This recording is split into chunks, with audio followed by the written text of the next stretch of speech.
Punjab police का गलत इस्तेमाल किया है?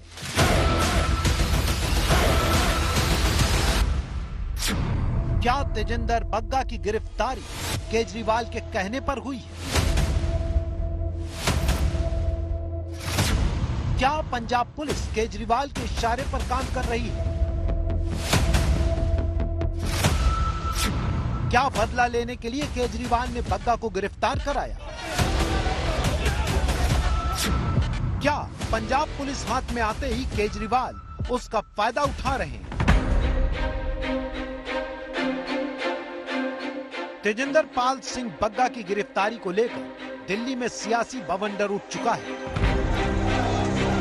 बीजेपी चीख कर बिना लाग लपेट ये कह रही है कि जैसे ही केजरीवाल के हाथ में पंजाब पुलिस लगी, वो उसके बेजा इस्तेमाल पर उतर आए हैं और तेजिंदर पाल सिंह बग्गा की गिरफ्तारी उसी का नतीजा है। हालांकि आम आदमी पार्टी के पास भी बीजेपी के लिए करारा जवाब है। गैर कानूनी तरीके से तेजिंदर बग्गा को यहां से किडनैप किया।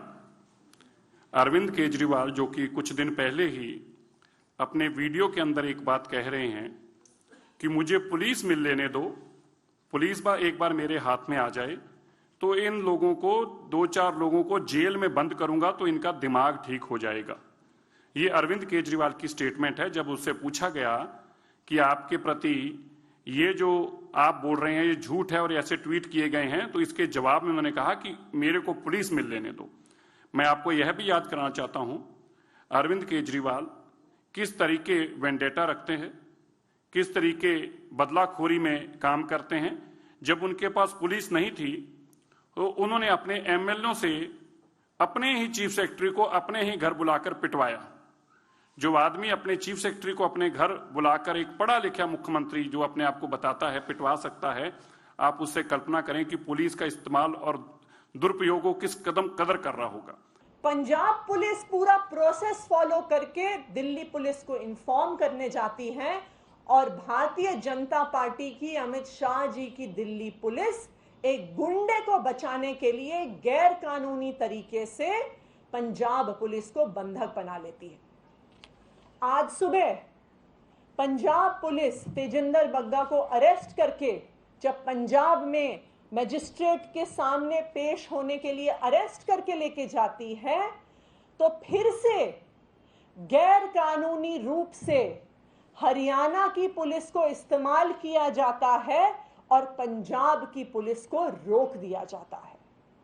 तो ये आज साफ स्पष्ट हो गया कि भारतीय जनता पार्टी एक गुंडे को, एक दंगई को, एक लफंगे को बचाने के लिए एड़ी चोटी का जोर लगाने को तैयार है।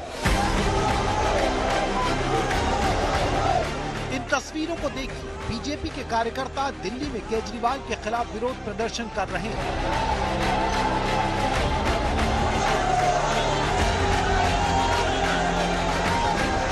और ये भी कह रहे हैं कि केजरीवाल के हाथ में दिल्ली पुलिस तो नहीं आई, लेकिन पंजाब में आपकी सरकार बनते ही वो बेकाबू हो गए। बीजेपी बग्गा की गिरफ्तारी पर सरासर केजरीवाल की हिटलरशाही बता रही है और ये भी कह रही है कि बग्गा की गिरफ्तारी अवैध तरीके से हुई, लेकिन आपके पास इसका भी जवाब है। और जिस तरह की ये तानाशाही, डिक्टेटरशिप और हिटलरशाही केजरीवाल ने दिखाई है कि जब उनके पास पंजाब पुलिस आई तो पंजाब पुलिस का दुरुपयोग यहाँ पर उन्होंने अपने फौज की तरह, अपने फोर्स की तरह किया है। और जिस तरह से पंजाब पुलिस ने कानून की धज्जियां उड़ाते हुए दिल्ली पुलिस को कोई भी इत्तला नहीं दी, दिल्ली पुलिस को कोई सूचना नहीं दी और उन्होंने पगड़ी तक नहीं पहनने दी है बग्गा को। जिस तरह से उन्होंने बग्गा के घर में उनके पिताजी के साथ मारपीट की है और उनके मुंह में कपड़ा ठूसने की कोशिश की है। अब बीजेपी वाले कह रहे हैं कि साहब इनको बताया नहीं गया, इनको अरेस्ट कर लिया। 5-5 बार तो बीजेपी के लोक प्रवक्ताओं ने बयान दिए कि पंजाब पुलिस बग्गे के घर में आई। क्यों आई थी?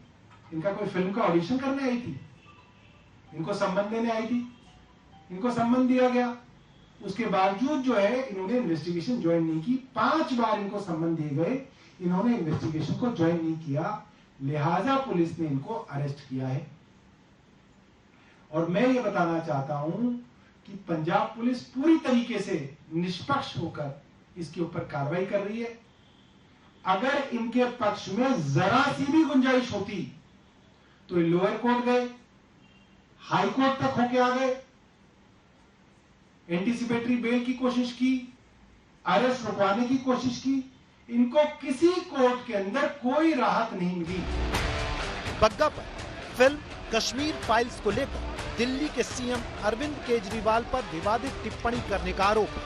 पंजाब पुलिस ने बग्गा को जांच में शामिल होने का नोटिस दिया था, लेकिन वो इसके लिए नहीं पहुंचे, तो पंजाब पुलिस दिल्ली आ गई। देखिए, ये अरविंद केजरीवाल जी की तानाशाही है, दादागिरी है, और बार बार कहते हैं कि दिल्ली को पुलिस दे दे। तो क्या पुलिस देने के बाद इस प्रकार का काम करेंगे? जब बंदर के हाथ में उस्तरा मिल जाता तो ऐसा ही होता है, वो किसी की भी हजामत करने लगता है। इसी तेजिंदर बग्गा जी पर पंजाब पुलिस ने एक केस फाइल किया। क्यों? क्योंकि उन्होंने पंजाब का माहौल बिगाड़ने की कोशिश करी। उन्होंने पंजाब में सांप्रदायिक हिंसा भड़काने की कोशिश करी और इस वजह से पंजाब की पुलिस ने उन पर एक केस दर्ज किया। जो कानून की प्रक्रिया है, उस कानून की प्रक्रिया के तहत तेजिंदर बग्गा जी को 5 बार समन भेजा गया कि वो इन्वेस्टिगेशन में शामिल हो, लेकिन तेजिंदर बग्गा जी इन्वेस्टिगेशन में शामिल नहीं हुए। क्योंकि वो इन्वेस्टिगेशन में शामिल नहीं हुए, पंजाब पुलिस ने लीगल प्रोसेस फॉलो करते हुए तेजिंदर बग्गा जी के नाम पर एक अरेस्ट वारंट इशू किया और वो तेजिंदर बग्गा जी को अरेस्ट करने के लिए दिल्ली आए। पूरे लीगल प्रोसेस के अनुसार पंजाब पुलिस ने दिल्ली पुलिस को सूचित किया, लेकिन दिल्ली पुलिस ने क्या किया? दिल्ली पुलिस तो भारतीय जनता पार्टी के अंडर आती है। वही भारतीय जनता पार्टी जो गुंडों को सम्मानित करती है, वही भारतीय जनता पार्टी जो हिंसकों को माला पहनाती है, वही भारतीय जनता पार्टी जो दंगइयों को टिकट देती है। बग्गा पर सुलगते सियासी शोलों के बीच कुमार विश्वास ने भी ट्वीट किया। उन्होंने भगवंत मान को निशाने पर लिया। प्रिय छोटे भाई भगवंत मान, खुददार पंजाब ने 300 साल में दिल्ली के किसी असुरक्षित तानाशाह को अपनी ताकत से कभी नहीं खेले। पंजाब ने तुम्हारी पगड़ी को ताज सौंपा है, किसी पौने दुर्योधन को नहीं। पंजाब के लोगों के टैक्स के पैसों और उनकी पुलिस का अपमान मत करो, पगड़ी संभाल जट्टा। ऐसा लग रहा है जैसे कि पंजाब की पूरी पुलिस की ताकत बग्गा को चुप कराने के लिए लगा दी है अरविंद केजरीवाल ने। 50-50 पुलिस वाले उनके घर के अंदर आ रहे हैं, वो भी तब जब कोर्ट ने बहुत स्पष्ट तरीके से कहा था कि इस प्रकार का कोई कदम ना उठाया जाए। अभी तो जांच शुरू ही हुई थी। ट्वीट करने के मामले में, सोशल मीडिया पे सवाल उठाने के मामले में पुलिस का इस प्रकार से इस्तेमाल भारत के इतिहास में कभी नहीं हुआ है।